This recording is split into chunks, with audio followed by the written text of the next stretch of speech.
tonight we're going to talk about the Nile Valley Produce Market. And I thought that, hey, you know what?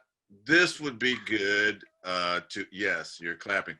I thought this would be good, you know, leading up to the 40th anniversary of WOSE, to go through a little history about it, and to talk about the Nile Valley Produce Market, which in my view was a success. It was kind of like a cultural hub. You know, people would come in from all around town, and you know, we started out, Doris said this morning, and maybe some of you old-time members, not older, not older, I didn't mean that. I meant. What's wrong It's with okay, older? we are, it's What's okay. wrong with older? Yeah, wait a minute. We're mature, it's okay. Now the rest of them might be old, but I'm mature. Unmute yourself, Ushaka, unmute yourself. Okanona, unmute yourself. So. Oh, it's so good to see you, Okanona. Yes, indeed. My It is good God. to see you, Yay, sister. Shaka. Mama, I'm talking Okanona. about people that, you know, were there. Hey, Sister Pam. Wait, hold on, let me turn on this light. Oh my God, it's so good to see you guys. It is. Sure is. It's wonderful. It's been a Hey, while. Baba, Kofi. Hello, everybody. How are you? Hey, and I let my hair go out. See my gray? See my gray? Yeah, me too. Okay. Oh, you guys don't have no grade. I was talking about looks. Hey, I wasn't look. Asian. I wanted y'all to show it. You know, Hey, look. I've been trying to grow something, it won't grow. My I know that favorite feeling. song, yeah, I favorite cut my song own hair is now. Welcome to Gray by Maccabee. I'll put it in the chat. It's called Welcome to Gray.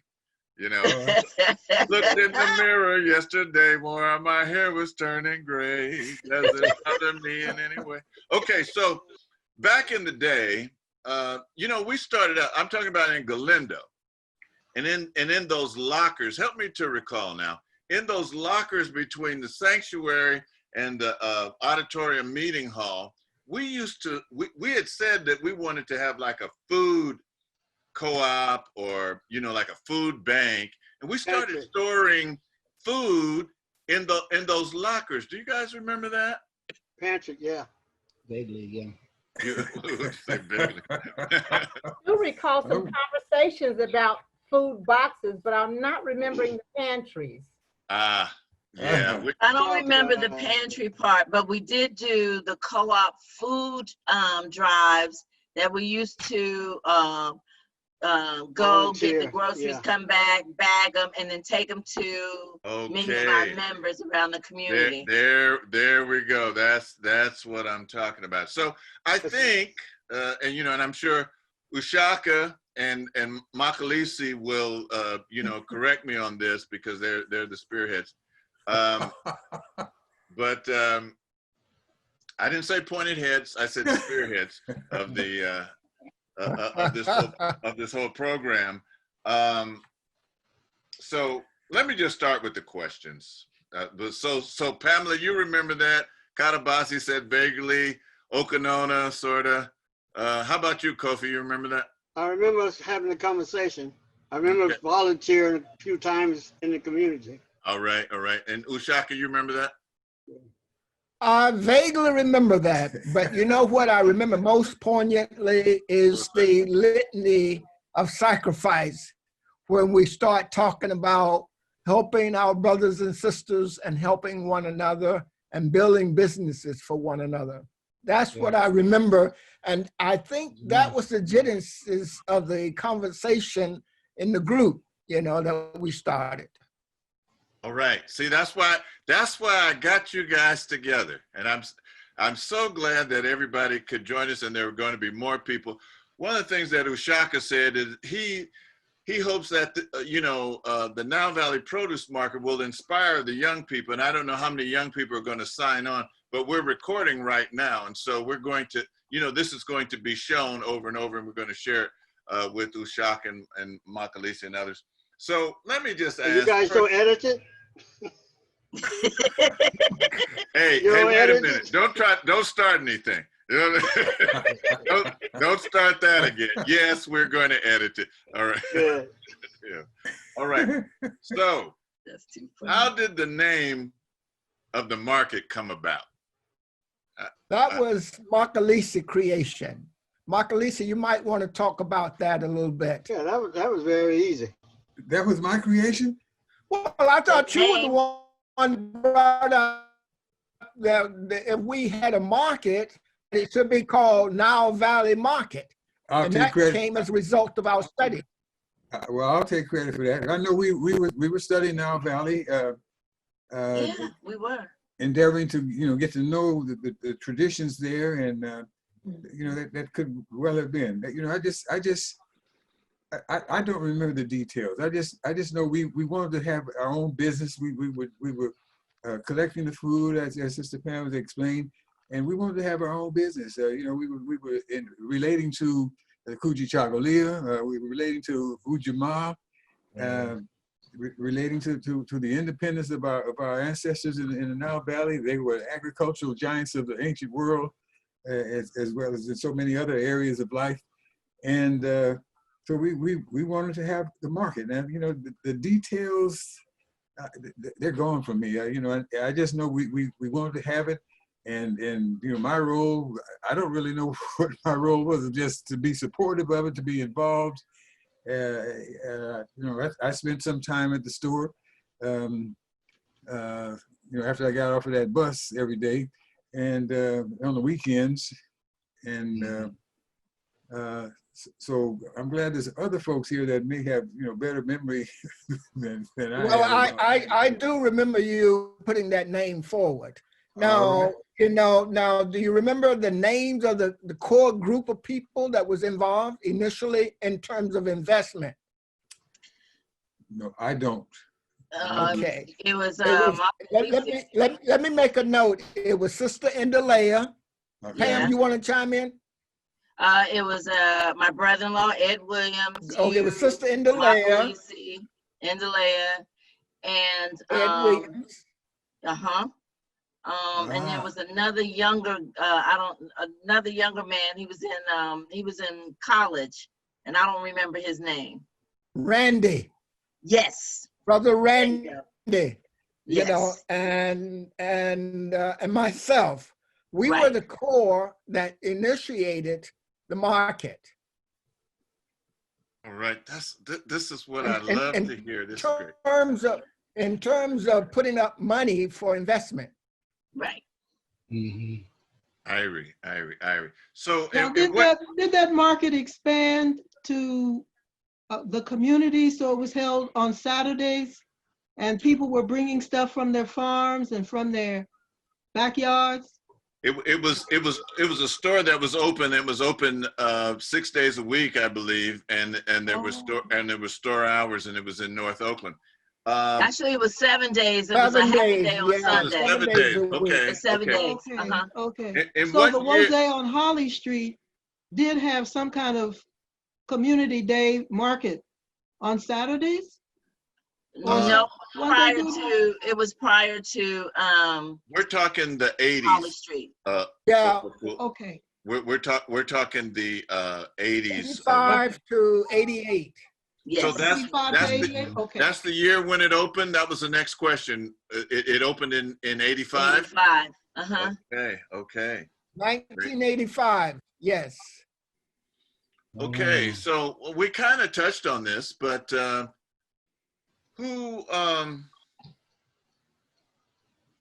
what was the reason that we started the Nile Valley Produce Market?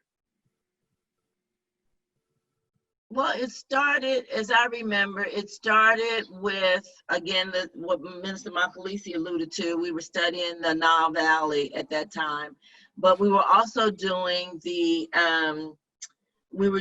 our co-op, and it was pretty productive. Because we were actually it would take like a morning to bag as many bags in I know the Nia Circle was very instrumental in delivering a lot of the bags, and the Ujamaa Circle. So between the two circles, we would come to the Fruitvale and Galindo, bag up the bags with fruit and vegetables and some dry goods. And then we would actually drive at various places within the community and deliver those bags. So that's how I remember it beginning, the co-op. Right, all right. And so who had the initial idea? It was just, was it like a group? It was just kind of like us talking about it from week to week, or was this the brainchild? Ushaka, you're muted. Can you unmute yourself, Ushaka? Was this the brainchild of Ushaka and Makalisi? So who had the idea to open the market and all that? I want to say Ed was a big proponent of a business, of doing a business. The execution of it, I believe, because Ushaka was business oriented and had already had a business or a few businesses, and then Minister Makalisi was the grounding force. Okay, that's a good answer. What did you say, Ushaka? Shaka, you've frozen. I don't know what happened to your connect. Oh, Akanke is there too. All right, so Akanke is here twice. Oh, now Ushaka's gone. Because one is for so I can see everyone, and one is where I can talk. Okay, great. How did the come back, Ushaka? Because the next question is, how was the site determined? How did we wind up in that location? You know, I think we were looking for a location, and that place was available. And you know, so now, what was the address there? Oh, I don't remember what's the address. 3209 Galindo. No. I'm sorry. I got it was on, what is that? Adeline, Martin Luther King? It was Adeline. Adeline. I think it was Adeline. Okay. I'll find it. Okay, I'll find it. Nobody remembers. All right, I just thought I'd ask that. Now when we moved to that location, I got the feeling like the neighbors, not the patrons, but the other businesses weren't too happy with us moving there. Do I have the right impression or the wrong impression? The liquor store across the street? Yeah, the liquor store across the street, yeah. So they weren't too happy. Were those Arabs that were in that? And they were selling liquor, and you all were selling healthy food. So we can't have that. Right. Well, we weren't trying to steal any of their patrons, you know. We were doing something different. Right. And And- too busy really to notice what was going on with them, in my view. Yeah. I can barely remember who they were. We were busy trying to make Nile Valley work. Yes. Right. Yes. Okay. So how was the partnership formed? I heard you list the people. So you said Ed, Indalea, Makalisi, Randy. So you guys just said, hey, we're going to form a cooperative. And how did what happened to Ushaka? He was going good, and then he froze up. Yeah. Okay, that's dead air. I want to hear you talking. But you know, I just have to confess, I don't remember the details. When we got the store going, we were endeavoring to move ahead with what we were studying, with what we learned about Kemet, what was embodied in the Nguzo Saba, what we needed as a people, things that we didn't have. And you know, I don't remember the details, you know, how the board came together, we can call it that. I just know we got the store going, and I was happy with that to contribute, to participate, to support it as much as I could, as often as I could. And those other details, they're just gone from my head. I don't remember. Thanks, but thanks. I'm glad you know I'm not the only one, because all those years ago, there are so many small things I do not remember. And of course, I was a peon in the store, but it's been a long time. Details scatter. You know, I worked nights back then, and so, you know, I would come in the day, and I think this is after Pam wasn't there so much, but I used to always see you, Okanona, in the deli. And I recall, you know, Sardo would come through sometimes, and he'd bring those no meat treats. Oh, yeah. And, Oh, yeah. We all remember Those those. were very popular with Those me. were amazing. They were. When we got to the question about the neighbors, I immediately thought about some of the customers. So you were talking about the business neighbors, and this may touch on one of the other questions, but okay. I think the people who came in the store were very impressed.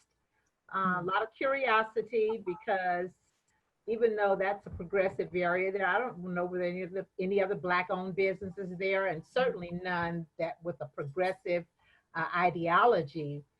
So people were curious, and they came to really like the no meat treat, especially, and the idea that somebody could have something filling and nutritious and all of that without a big hunk of steak was a new idea to a lot of people. So once they tried it, they were impressed. And so I think that people in the community appreciated the store.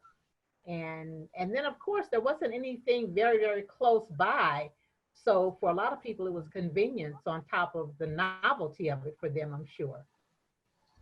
You know, that's what I thought.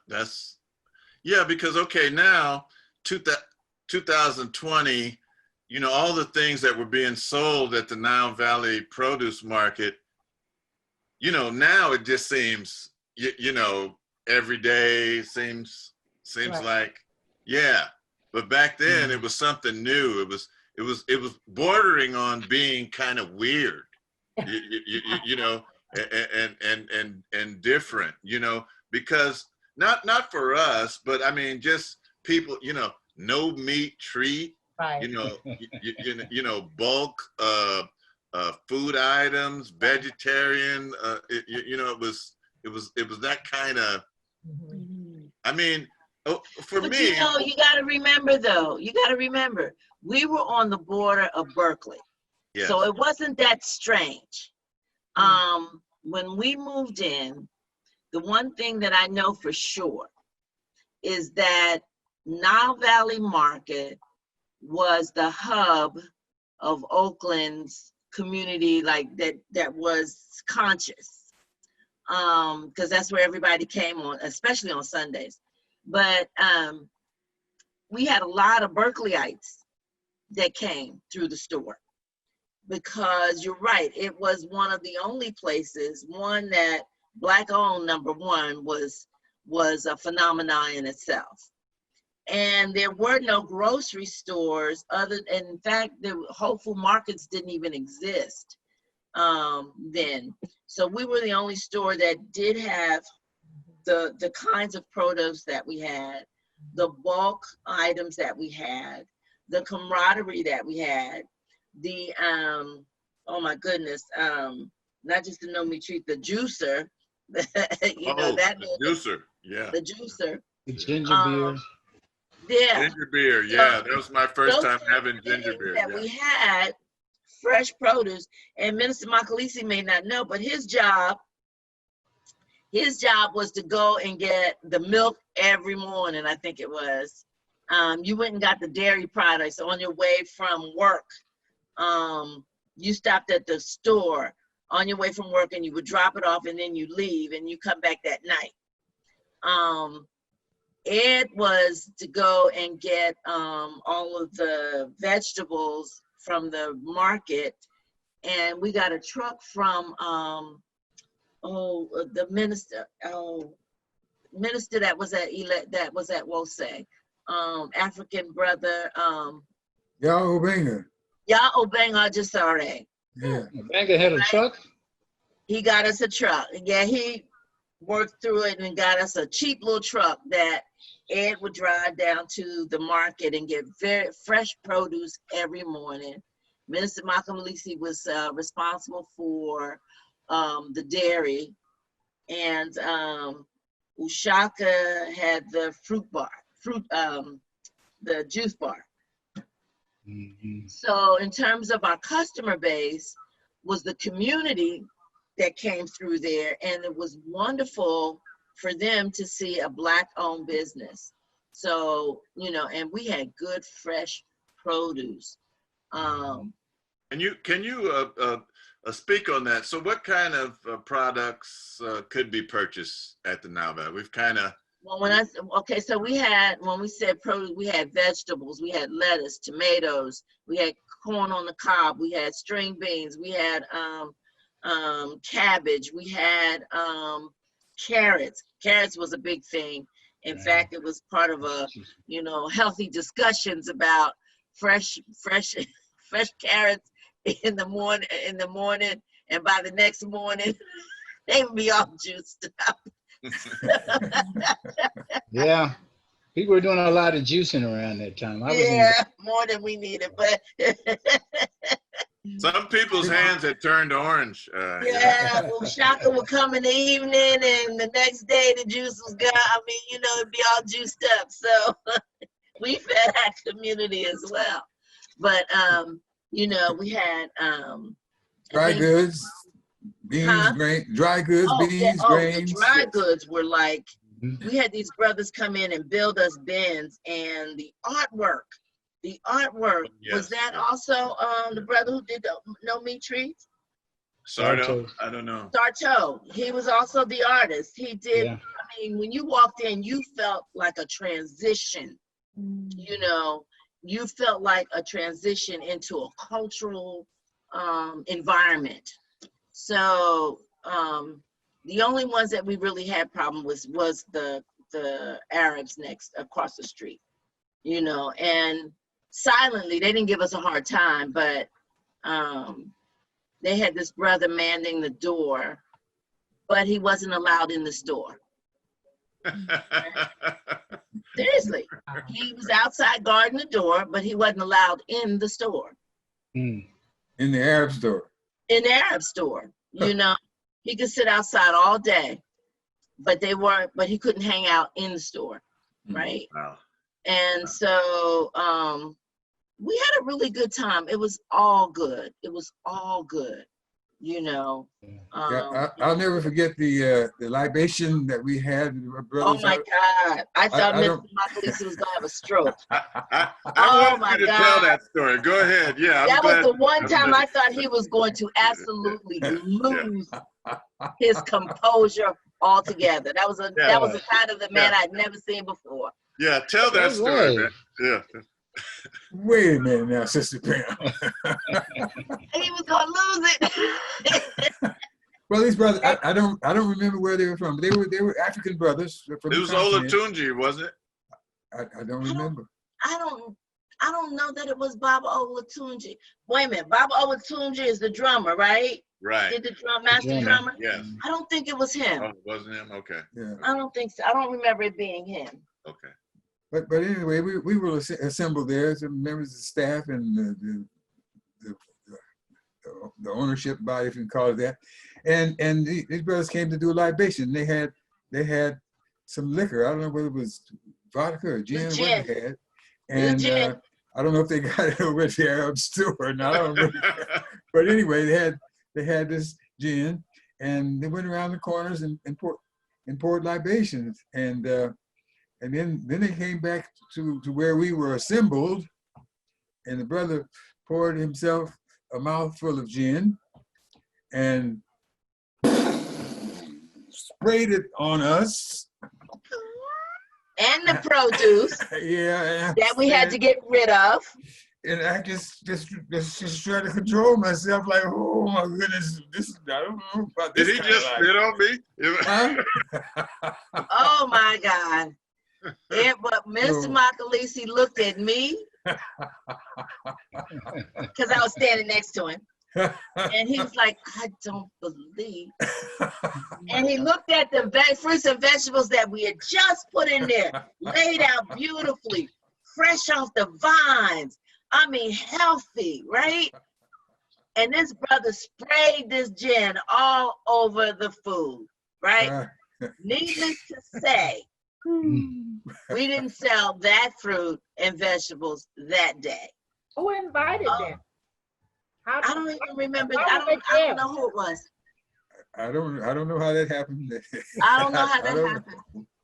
But and then we had to end up washing down all of the bins, right?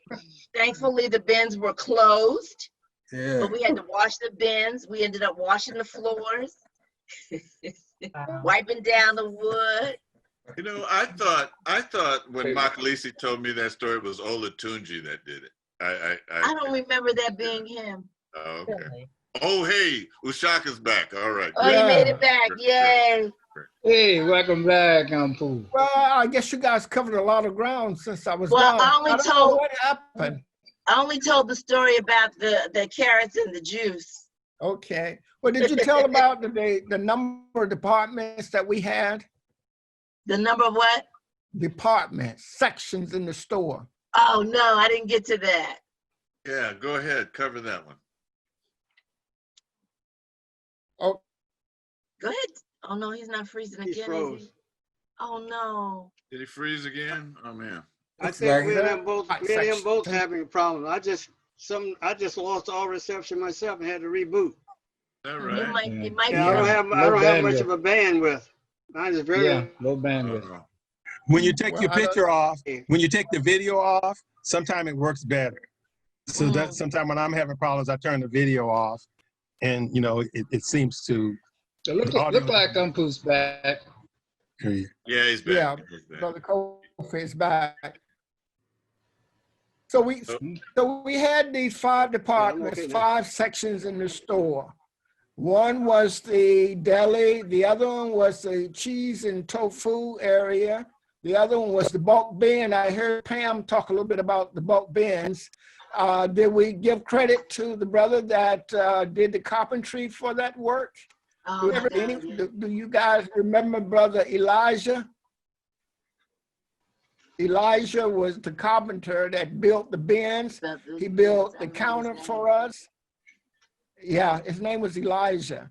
And he built the counter, he built the bins and the cash register counter, and as well as the deli counter. So we had that was 3. Then we had the fruit and vegetable section. And we had the herb and spice section. Now, I did bring a few pictures along that I took when I was. We can see some of the pictures and so. Okay, you know, I'm going to let you share your screen, Ushaka, but by making you the co-host. But you keep freezing, so I'm not sure how that's going to work. But like right now, you're frozen. Over. Yeah, he froze. He's frozen. He disappeared too. Not yet. No, he's still there, but he's kind of I don't see him. Kind of stopped. Yeah, I don't know what to do when people freeze like that. Anyway, there's nothing you can do. there's nothing you can do. Moving on, waiting for him to come back. Approximately what percentage of the clientele was neighborhood, and what part was folks from Wose and the larger African community? Over. Good question. Run that by again. So what was the percentage roughly? You know, people from the area, the neighborhood.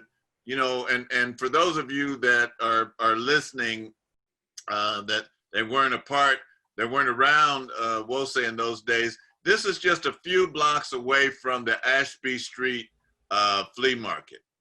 You know, so when we're talking about the area, oh, he's coming back. We So also did a survey on that community too. Is that We found right? out that was about 85% of us in that community, and we was in Berkeley. So we knew Yeah. that would be the best place to sit up because we was in the university, you know, in their parameter, Uh-huh. you know. So we got a lot of Berkeley business, you know, and that's why we were so successful, because we wasn't in that hardcore. We was kind of in the university atmosphere. Okay, that's really what I was looking for, you know. That's the answer. Did we get a lot of like WOSE members you know, coming through? Because, you know, we had people in East Palo Alto, we had people, well, like, okay, Pam, you're in Hayward, and you know, just various people.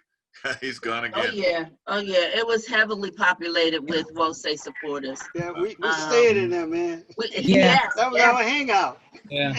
It was. I'd like to go there. That was our And hangout, man. Remember we even had a band on the outside and all that stuff? Yeah. We started bringing bands in. I have a friend that just not too long ago talked about Nile Valley.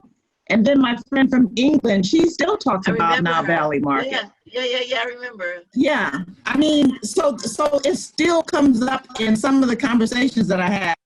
You remember Nile Valley? Because it was really a big thing. Nile Valley was a every very weekend, special place. That was part of my joy for the weekend, was to be able to go to Nile Valley Market. Yeah. You know, and hear the conversations that were going on, which wasn't happening in a lot of places. You know. Ushaka, I'm gonna try to. Ushaka's back, and so I'm gonna make him a co-host. And Ushaka, why don't you, before we lose you again, you have some pictures to show us. So why don't you share your screen with us? And oh, those kind of pictures. They're not on the screen. Okay. See, we had a couple of pictures like that, like behind. Well, I'm working. There were pictures like that. Glad everybody has patience and everything. I'm just glad to see everyone on the screen. Okay, here we go. Oh, okay. Here we go. Am I there? Yes. Okay. All right. Well, one of the things, I guess I had the pictures on a board, but I guess what I need to do is I can take them off, and so we can look at them, you know. Can everyone see that? Oops, I guess not. Let's see. Oh, I need to put it here. Can everyone see that? Well, maybe we should, yeah, sort of. Well, how about that? Is that better? What are we supposed to be looking at? The picture, it looks like the picture that was on the window in the store. Right. You know what? Why don't we just take you off? Why don't you, if they're not on your computer, why don't you just stop sharing your screen and just put your pictures up there, and that might be better. Share my screen. Unshare your screen.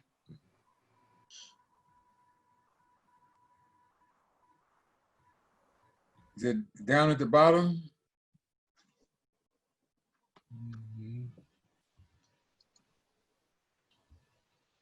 Maybe I need to. Okay, well, now I'm off complete. There he goes. What's happening there in the South? Let me see if I can get back in. Well, you know, we're in the belly of the beast, man. Anything could be happening down here. Unshare your screen. I think I'll take you off of co-host, and maybe that'll get us back. Okay. Probably have to. I'm having some problems here. You're probably going to have. Like I said, take him off a co-host, let him just hold the pictures up before his camera. Yeah. Right. Let's see. Okay, now we're back sort of to normal. So yeah, why don't you just hold your screen up? Hold your picture, yeah. Yeah, just hold your pictures up, and then we can try to make up a little higher, closer. He needs to come off of mute. Oh, you're on mute, Ushaka. Unmute yourself. Put it closer to the screen. He just froze again. Just froze again. Oh. Yes. Well, this has been an interesting Zoom Well, what's session. happening is the weather's bad down south down here. Is that it? The weather's real Oh. bad. We're getting a lot of stuff coming in from the Gulf. Okay. So Okay. it's kind of, not and it's raining and thundering and lightning and everything down here. Oh, you know what?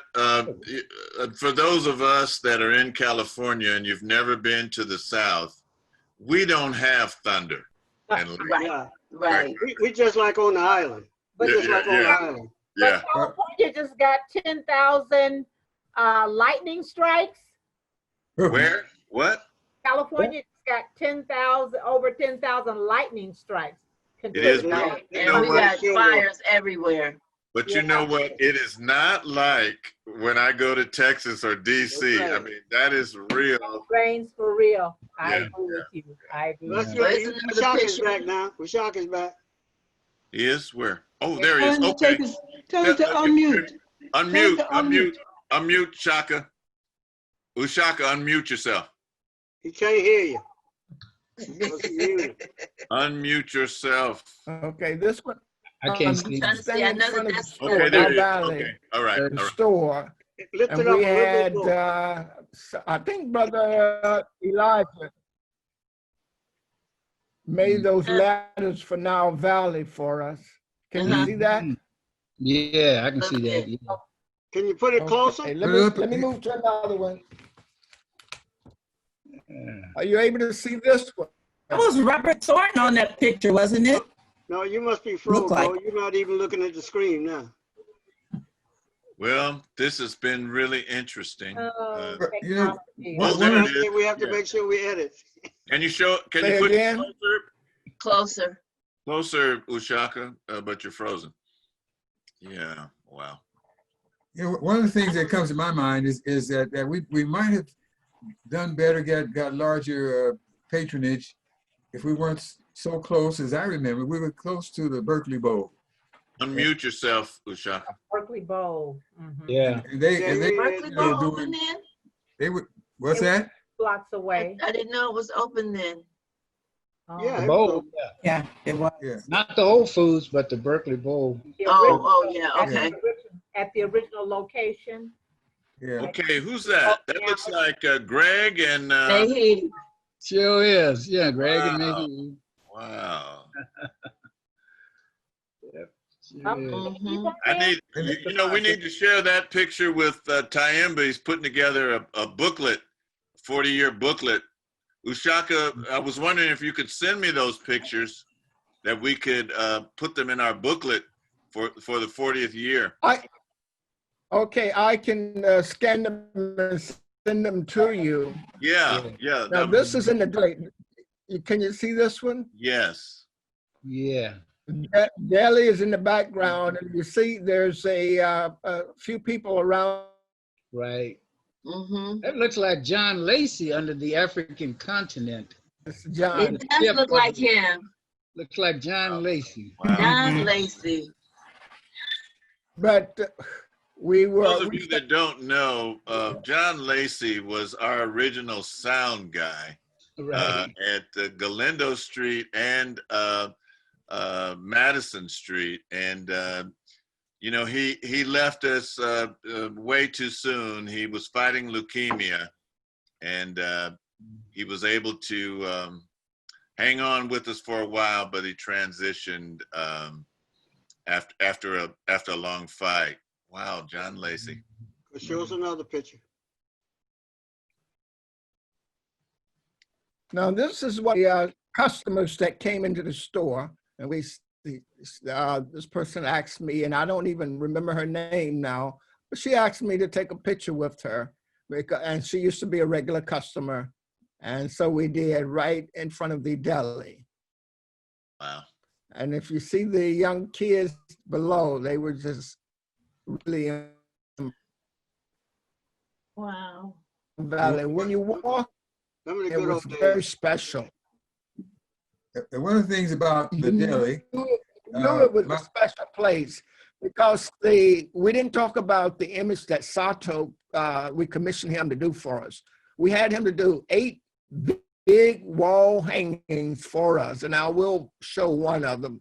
But the wall hangings were one of Buddha, an African Buddha, and not too many people are familiar with an African Buddha. They always see the Chinese Buddha, but we had an African Buddha. We had the Dogon spirit. This was a Dogon warrior dancing, which had the Dogon symbol above his head, which is the same symbol that Hitler took and turned into a swastika, but it was a Dogon original symbol. Then we had Marcus Garvey, a beautiful portrait of Marcus Garvey. All of these images were behind the continent of Africa. We had one. Well, who collected those pictures? These The ones that was images on the we wall. had the falafel Jew, which was a Black Jew. And we had one of 2 sisters running across the planet, the continent, one passing the baton. Yeah, I remember that one. It's froze again. I want to say one thing about the deli. My son Dean spent some time working behind the deli, and fell in love with cooking. Fell in love with preparing foods. That boy. And that's all he's done all his life since then. He's had jobs in Alaska, in Texas, Louisiana, New York, Reno, Las Vegas, all in cooking. He won't give anything else any consideration. He's a cook to the heart and soul. And he would tell you he's a chef, not a cook. That's the sort of picture. I have a T-shirt like that, Ushaka. You're muted just if you're saying anything, Ushaka. But yeah, I have that T-shirt.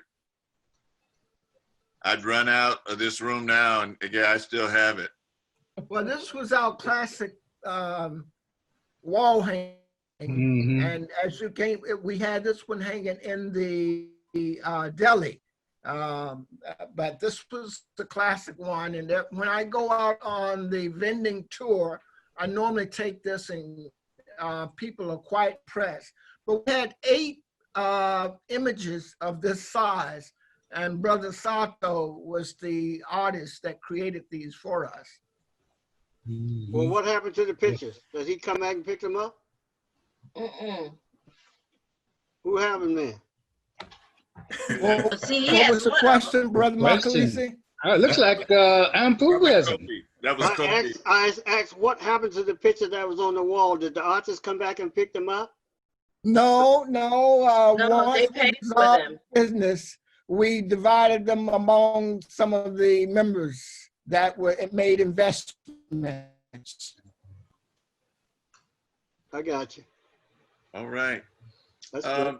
This question is for Okanona, and then Pamela, you're next, and others. So, what was your experience working in the market?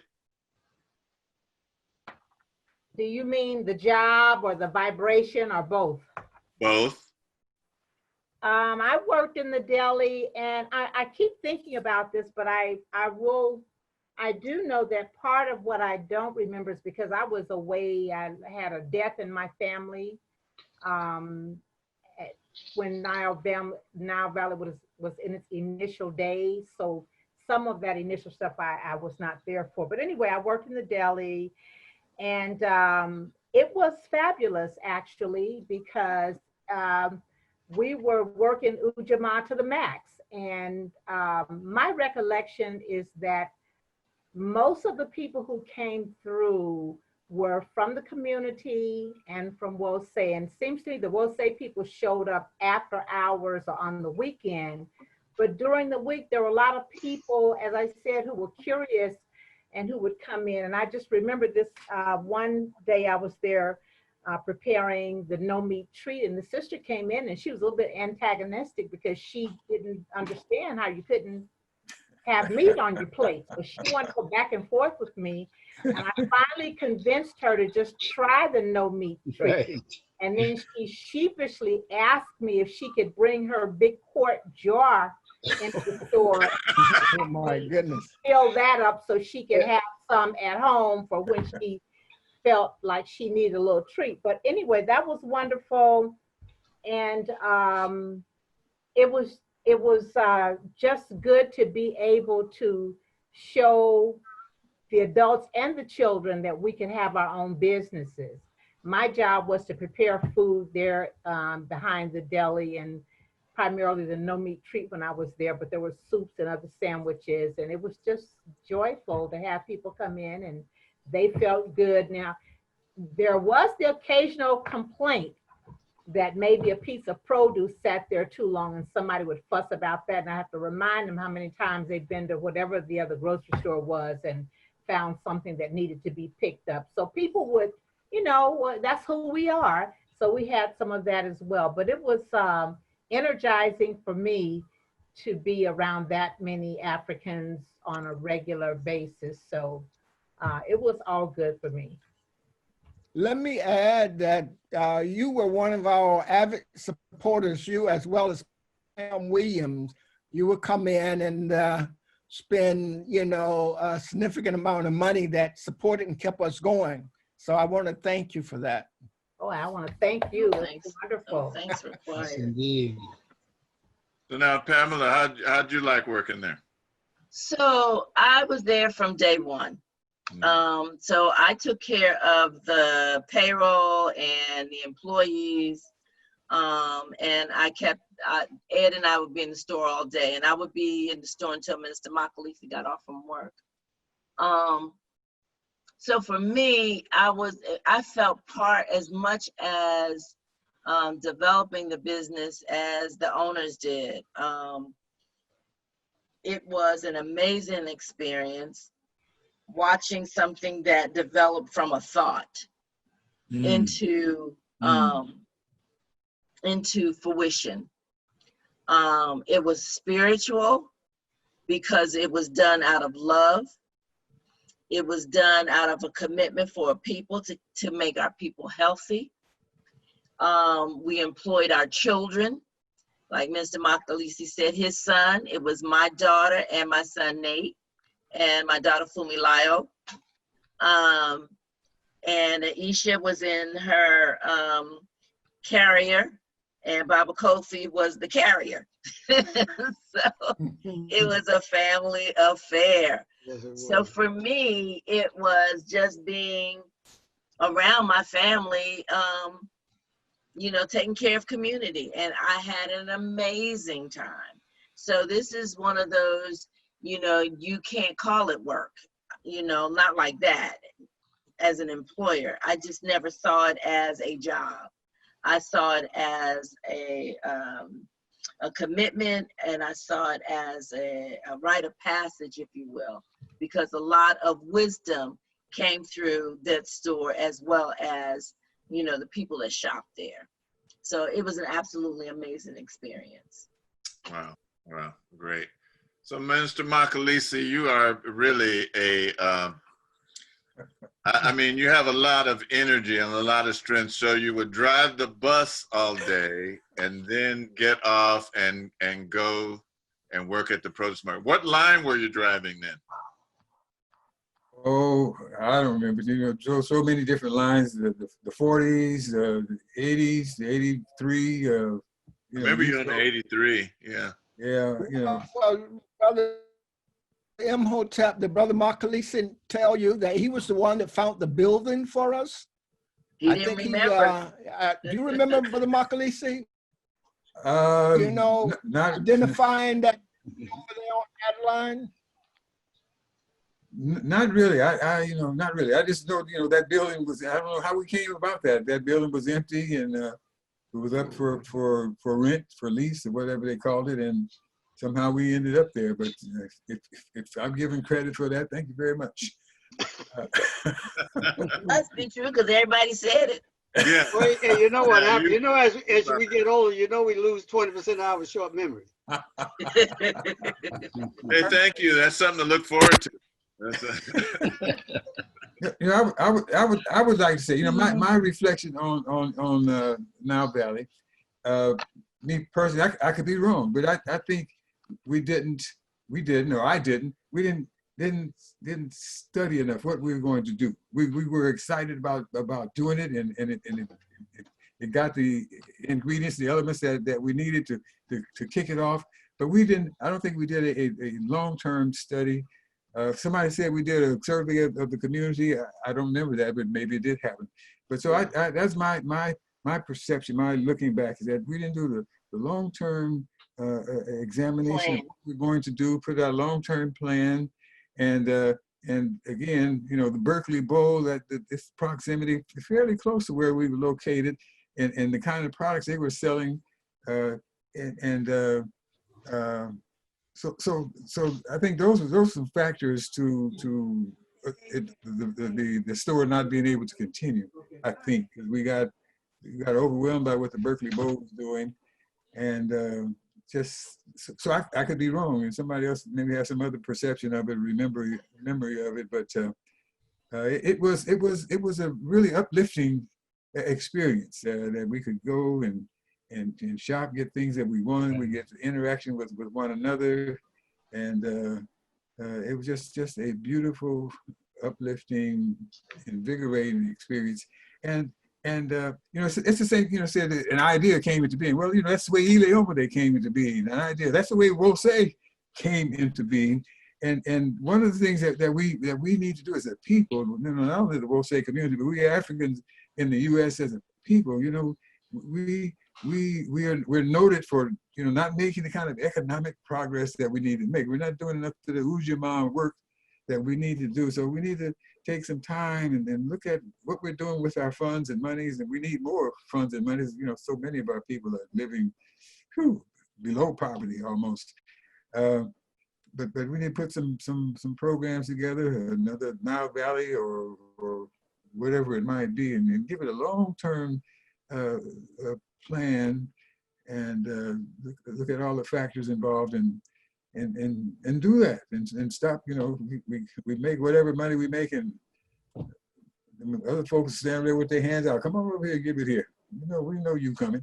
Okay, well, we need to show them something else. Well, you know what? That's interesting that you should mention that. Just coming up on September 9th, Sister Celeste is going to be talking about the basics for financial literacy.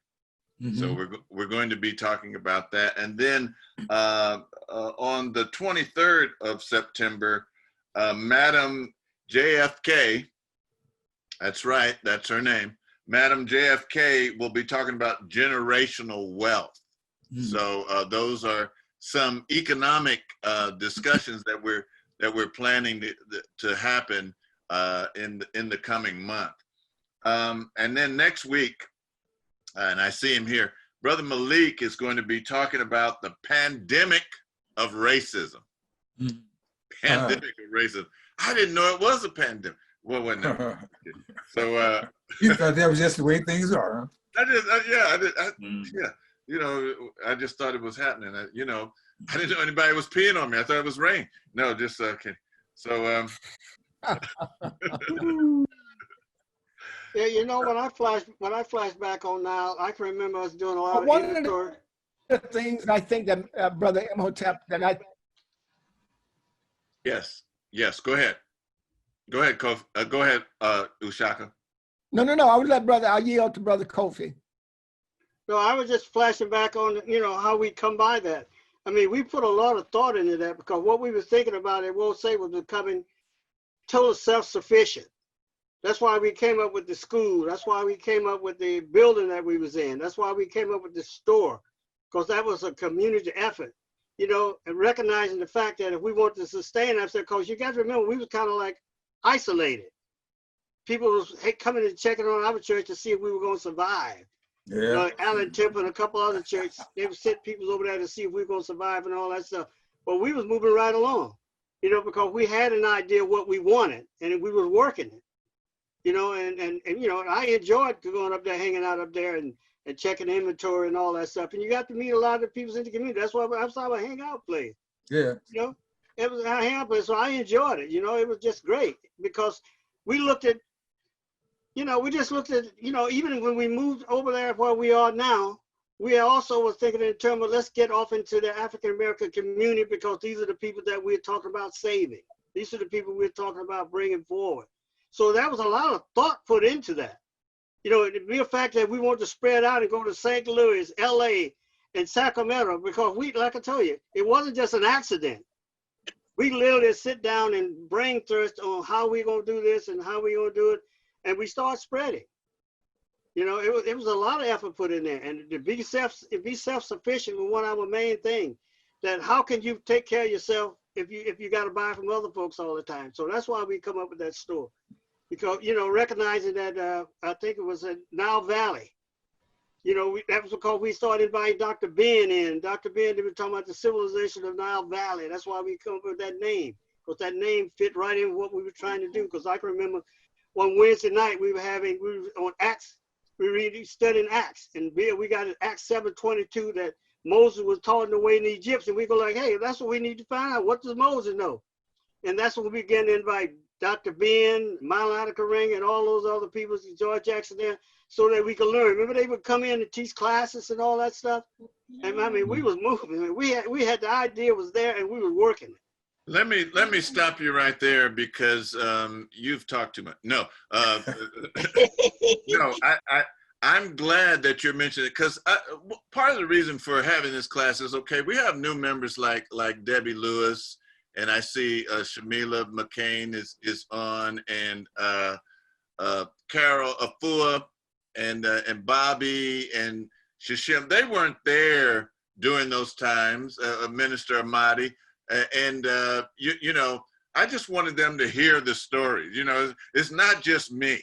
You know, just you know, I wanted them to know about these things. I really would like to get a copy of those pictures of Shaka so that we, or you know, so we can pass them on to Baba Tai, so that we can get them on. So now, when I had a question. Can I say something?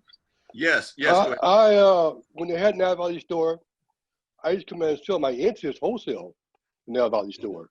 Yeah, he did. He used to bring his down incense to the store. Mm-hmm. Wow. Yeah. You used to do what? Remember that. We saw his incense at the store. Oh, okay. Wow. Well, Well, you know, one of the things that I think that get the history. One of the things that I thought made the entrance of the store was the music. We had some vibrations that was out of this world.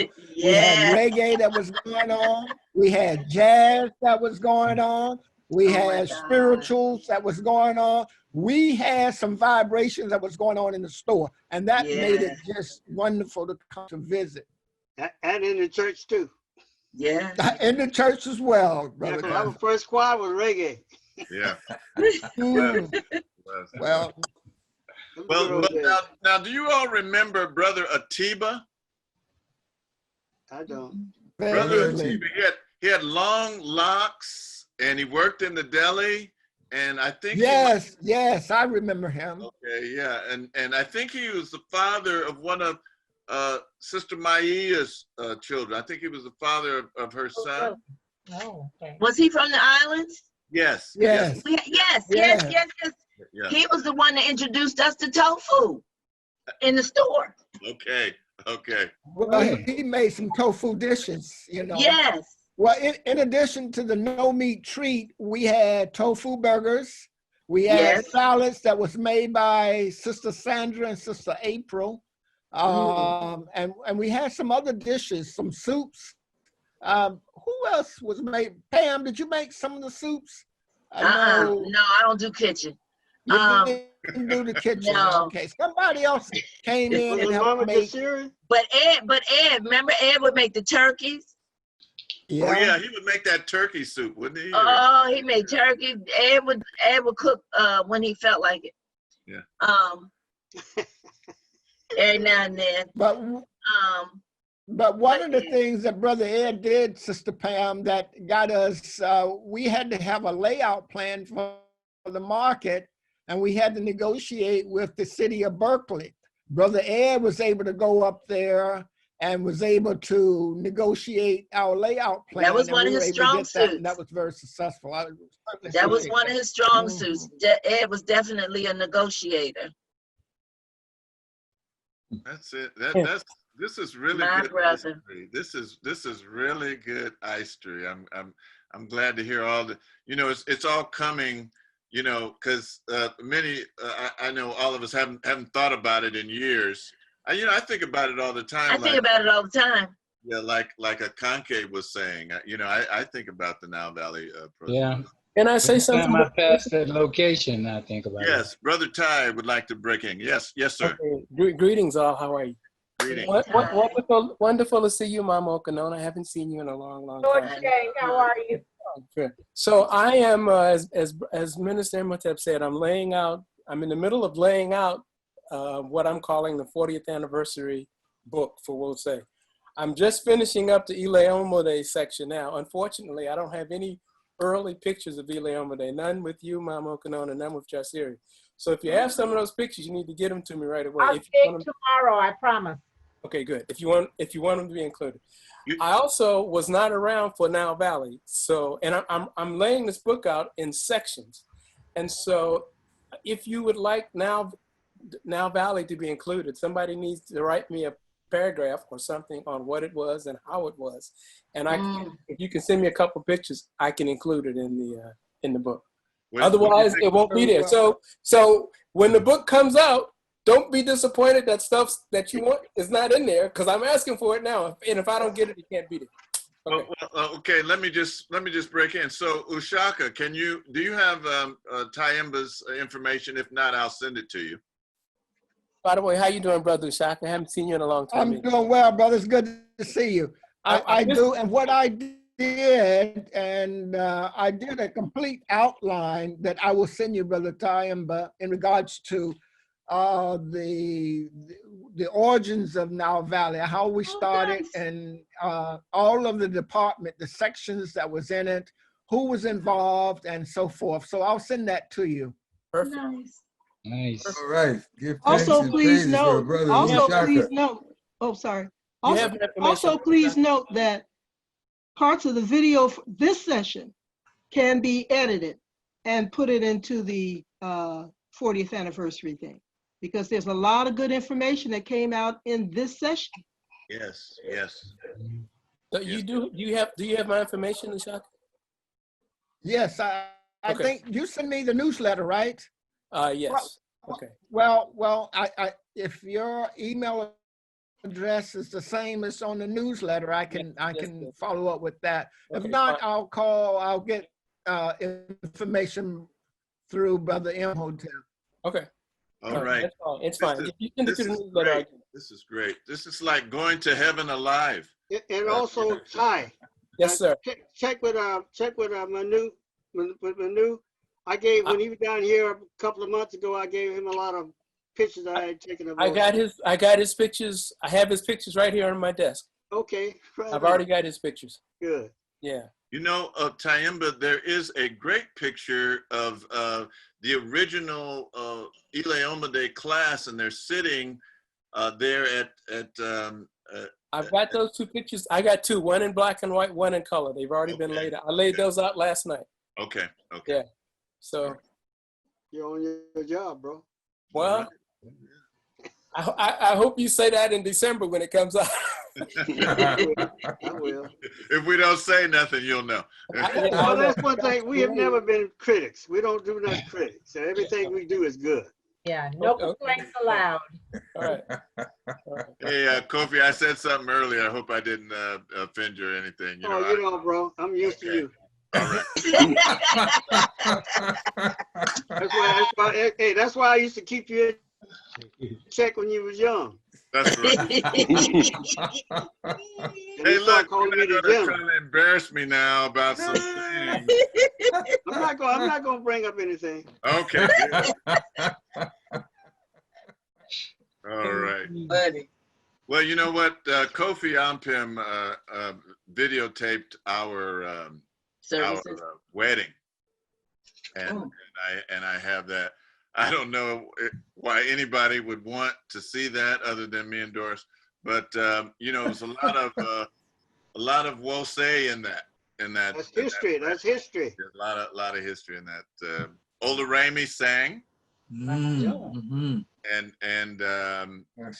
Rudy Wangozi opened up on drums. Wow. Minister Makalisi officiated.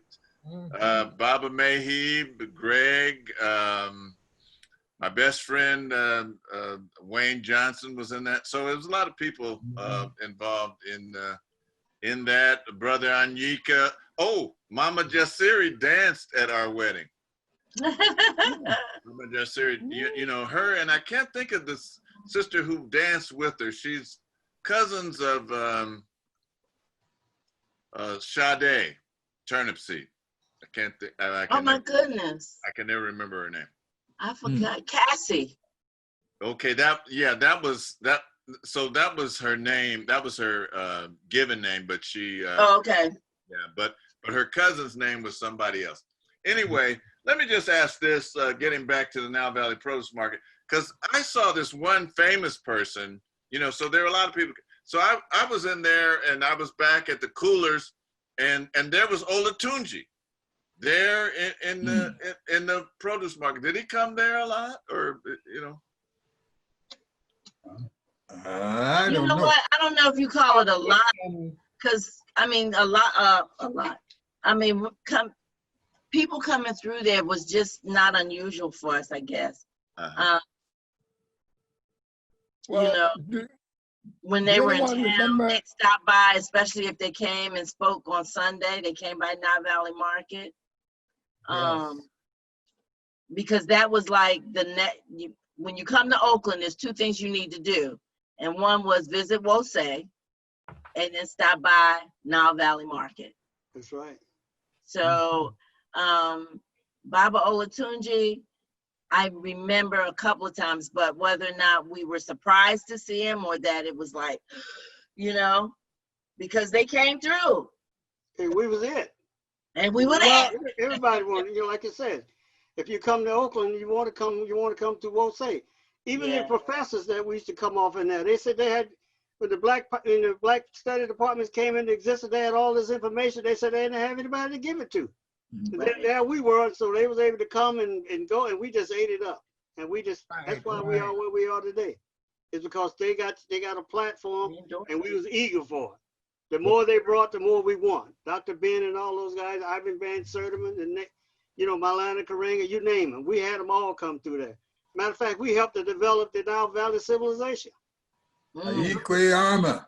That's right. We had all those guys in there. Oh, just. Judith Jameson came through. If you guys remember her, Marcus Garvey's son.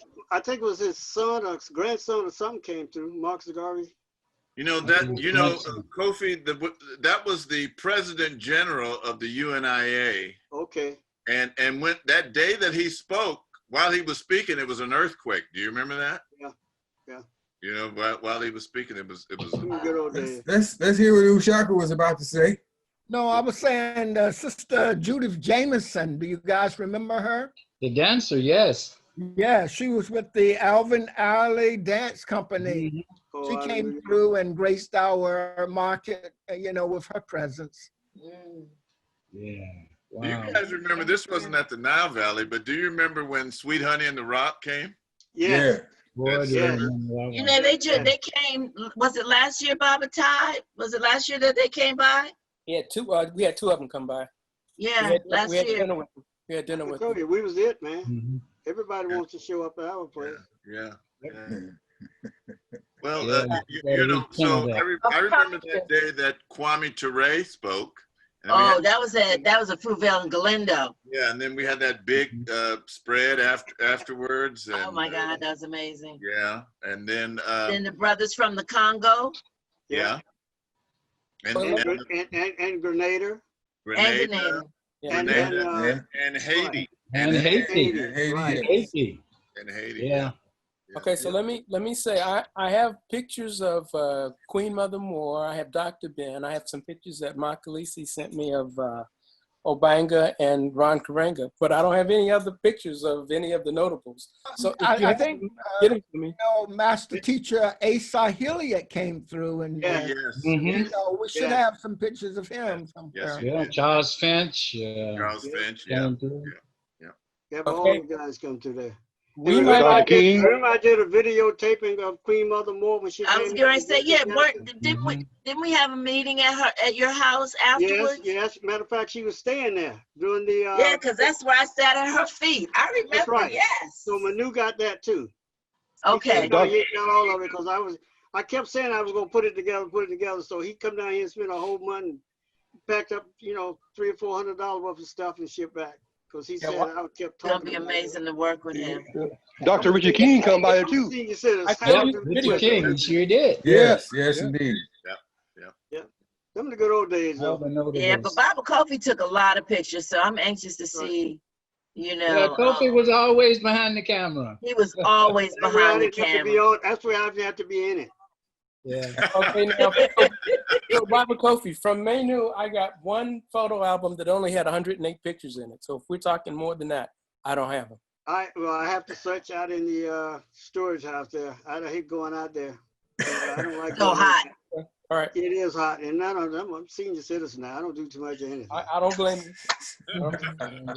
I'm retired. So you're able now, bro. You're able at 82 years old now. You and Johnny got the same line. I'm retired. Hey, Ty. I've been retired 20 years. I plan to live a long time. Yeah. That's why I don't stress myself out. Yeah. Hey, Ty, is it a video or a book? It's still pictures. Okay. No, can't use videos at all. So still pictures. Yeah, he has a video. He has videos and all that stuff. Yeah, Manu has a lot of videos, but I can't use those. But he gave me. Can't you take a freeze it and take a picture of it? Is it possible? Possibly. Can I do it? Technology, bro. No. Tech. Yeah. My phone. You can do everything nowadays. Yeah.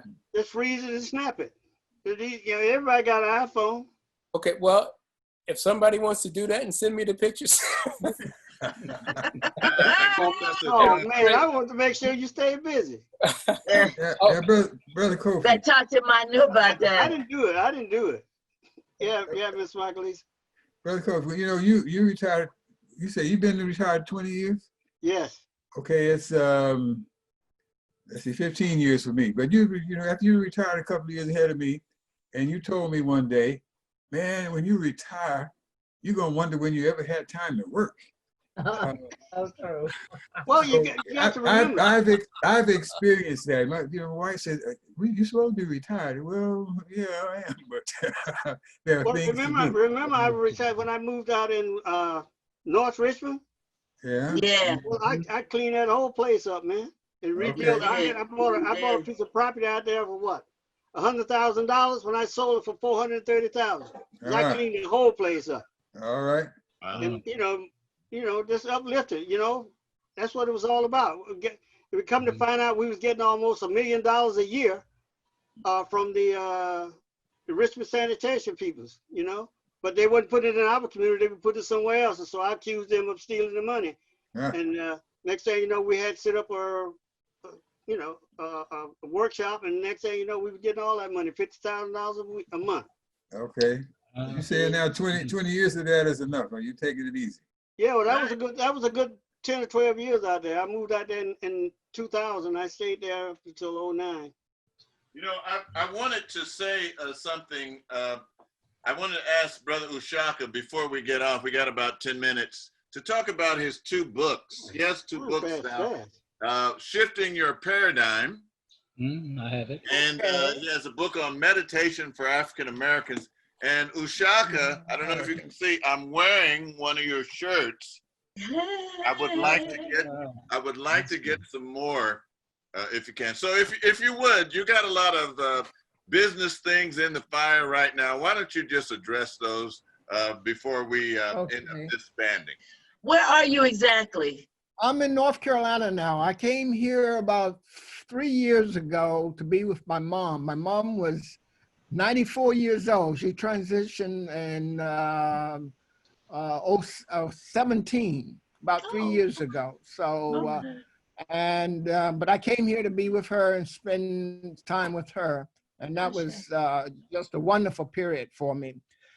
In regards to the books, you know, there was a lot of joy came out of writing, particularly Shifting Your Paradigm, because again, it built on all of the information that I got working with Nile Valley. Again, I was thinking about the health and the well-being of our people. You know, we have one of the highest rates of, we are right at the top of the health index when it comes to health issues. We're starting with cardiovascular disease, cancer, strokes, diabetes, you name it, we have it. And a lot of it can be prevented because, again, we have not understood the food that we put in our body also are the same food that creates the problems that we have.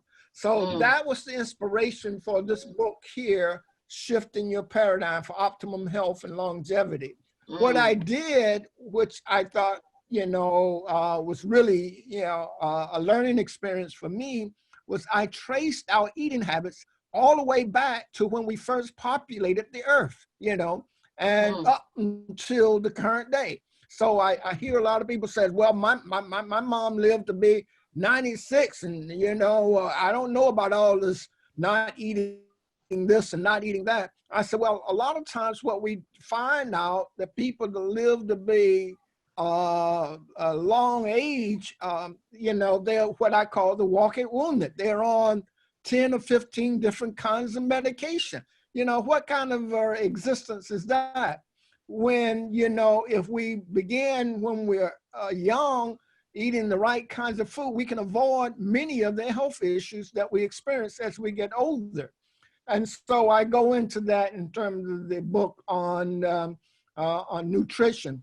The key to our health is nutrition, and we need to understand how that plays a role, a prominent role in our lives, you know. Again, that was one of the things that we wanted to do at Nile Valley was to, again, you know, provide nutrient-dense food and experiences for the people that came through the door. The second book I wrote, you know, dealt with my 50 years of experience in terms of meditation. You know, again, I think part of our mental and spiritual development depends on being able to quieten some of the thoughts that goes on in our mind, quieten those down and be able to connect with our higher being, with our spiritual being. And as some people call it, the Saku or God, okay? But unless we learn some of the techniques, we're not able to make those connections, you know? So meditation is a tool to be used to make those connections. And so I wrote a book on meditation based on my 50 years of being, actually meditating. I talk about the practical aspect of it. I talk about the theory, and I talk about the science of meditation. I see. Did I say more? Go ahead. No. I you know, again, you know, if you wanted me to say more, I just don't want to be long-winded here. I just wanted to give you a, you know, a sense of, you know, these books are about our personal development, and we need to take that serious. You know, again, you know, I'm 74, and I know most of us have been around the sun a few times. And so as we age, I don't want to have to experience waking up in pain and going to bed in pain, you know, and we can avoid that by the food that we put in our body, you know. And so these books are related to, you know, how we develop ourselves, the understanding we need to know, because again, you know, the society at large will sell you anything and provide anything to you as long as they're making money. And that's not many times in your best interest.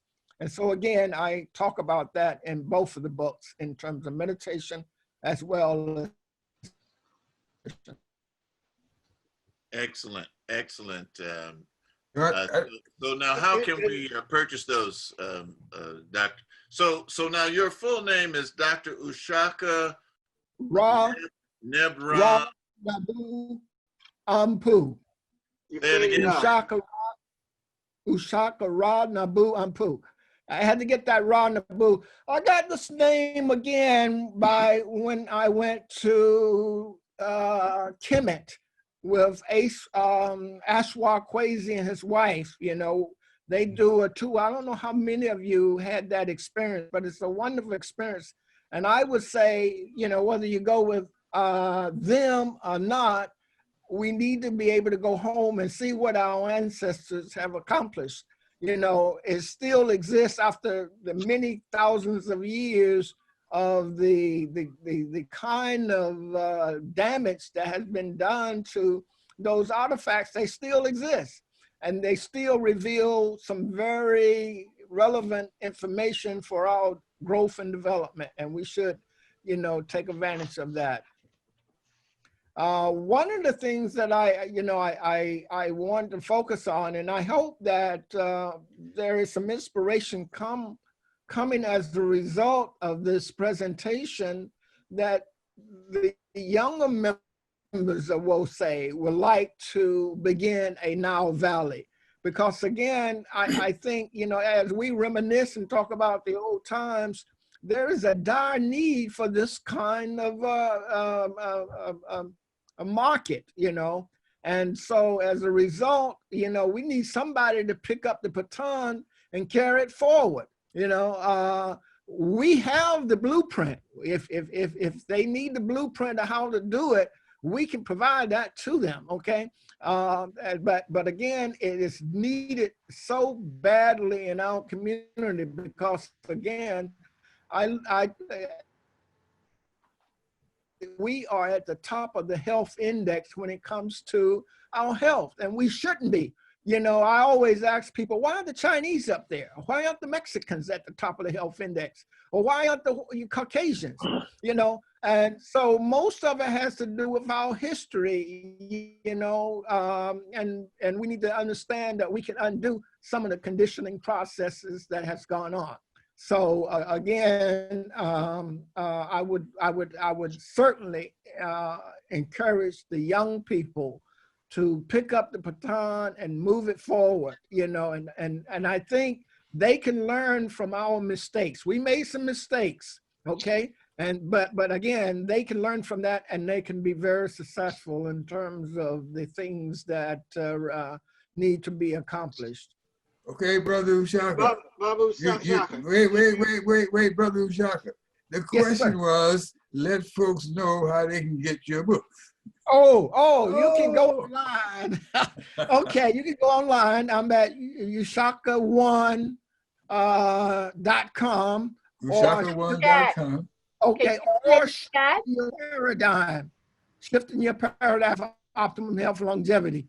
Either one of those will get you there, or you can send me a message on Facebook, and I will send you the link to get the book. Well, and why don't you put it on the WOSE chat? Put it in the chat. If you put your name in the chat right here, then they'll know. And if you can email it to the info@wosecommunity.org, I'll put it on the website. I can put a link on the website. Right. Very well. Hey, Brother Ushaka, do you talk about stress? I talk about everything. I got the book divided into 3 sections, actually 4 sections. One dealing with the history, one dealing with our the current condition, you know, and stress is one of those conditions. You know, I went back to school after the Nile Valley closed, and I went and had training as a clinical psychologist. So yes, I understand dynamics of stress, and I want people to understand that. That's the reason why I didn't talk. I talk about psychology, but most important is in reducing stress, learning how to just sit your butt down and be quiet, you know. and stop thinking all these aberrant thoughts that has a tendency to pull us down. So if we can learn just some basics, you know, the stress will go away. But again, you know, there is a method to this process, and I lay it out in the book. And we live in the belly of the beast. And yeah, that creates the stress. Yes. Hey, you know what? We're at the 6:31 mark. Boy, I've loved this conversation. Everybody's contribution. We're going to have Dr. Ushaka Nebhu Ampu. Did I get it right? We're going to have him back on to just talk about that. And Ushaka, on Sunday mornings on Wose Zoom at 10, we do have some time livocated to meditation, and we'd like for you to be our guest presenter one Sunday. You know, I know that you're doing things around the house, and you got some construction things going around, but we'd love to have you one Sunday to lead us in meditation and meditations from your book. We got to make way for the Women of Wose that is coming up behind us. I want to thank everyone for attending this Wednesday night session, Black Knowledge Matters. Next week, don't forget, Brother Malik Khalife will be talking about the pandemic of racism. Before you go, I just want to say to Mama Okanona, thank you so very much. It was your foresight, your prayer, your commitment that has allowed me to be one of the guardians of the gate of a very successful Ileoma Day because of your foundation, your seed, the shoulders that I'm standing on. So I thank you so very much, because you are definitely a blessing and instrumental in bringing Nile Valley to the world. Ashe. Thank you, girl. Thank you. Ashe. Guys. I appreciate the sentiment. We got to do what the ancestors call us to do. And we love hanging out at your house. Yeah, yeah, that was the place before. Yeah, that was a place. Picardy. Yeah. Oh my goodness, that's indeed. That was a place. Oh boy. Well, if you are truly missed. If you ever go and tune in, but we are carrying on your legacy and still using your curriculums.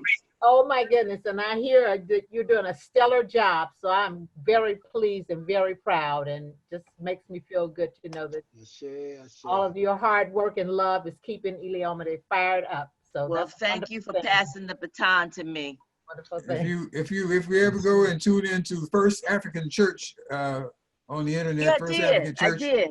And you may not see him, but you might see some hands hitting the drum. That Brother Mahib is doing his job over there. And they got a beautiful church, a strong minister, pastor, Dr. Lomax.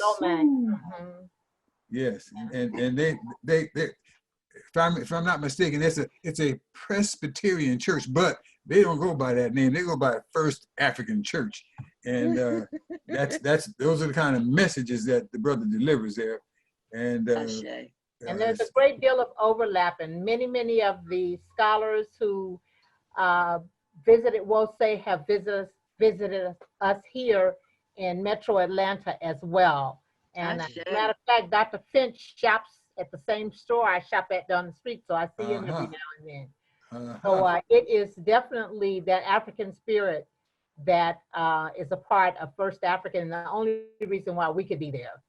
Because of course, we try not to have a little attitude. Well, we did that at Wose 10 years ago. Y'all kind of late. But I tell you what, the largest Ankh in the USA that I've ever seen, there may be some others, the largest Ankh they have is in the pulpit at First African Church. It must be about 15 feet tall or something like that. It's a beautiful, beautiful sanctuary. Hey, love to everyone. Thank you for coming. See you, everybody. Maybe I'll see you on Sunday.